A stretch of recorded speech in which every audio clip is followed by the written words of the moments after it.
The Israeli Zionist military's terrible air attacks have turned the city of Rafah, southern Gaza Strip, Palestine, into a sea of fire.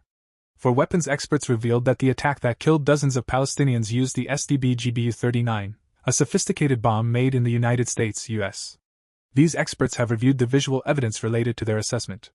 The evidence was provided to the Washington Post.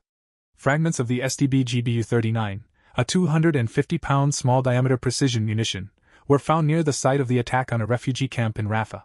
Witnesses described the sound of planes overhead and the successive explosions, shaking the whole city. Israel said the attack was an attack from Sunday night to early Monday morning that was targeted at 2 Hamas militants, carried out using the smallest munitions that can be used by Israeli fighter jets. The fire that broke out in the camp was unexpected and unintentional, claimed the Israeli military, adding that it was investigating the possibility of a subsequent explosion that ignited the massive blaze. Trevor Ball, a former bomb disposal technician for the U.S. Army, said Israel had declared it used munitions containing 17 kilograms of explosives, the weight of which corresponds to the size of the warhead used on the GBU-39. U.S. Secretary of State Antony Blinken said on Wednesday that the United States could not confirm what weapons Israel used or how they were used in the attack on Rafah.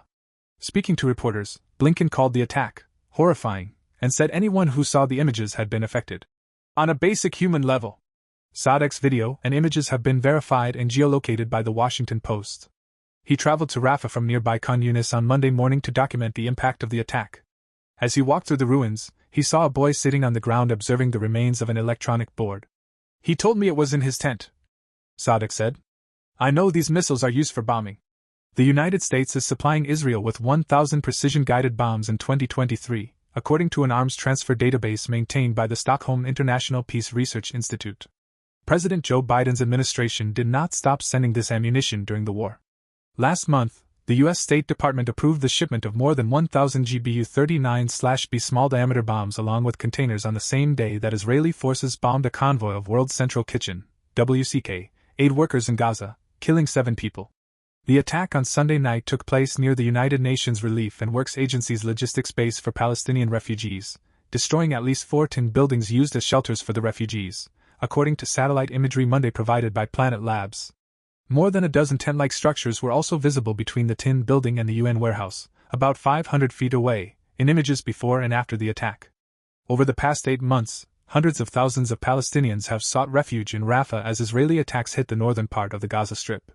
The city is filled with refugees, who have set up tents in the streets, on empty lots and on sand dunes near the sea.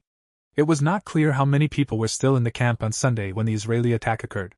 After Israel captured the Rafah border crossing earlier this month, nearly 1 million people fled the city, fearing a wider attack.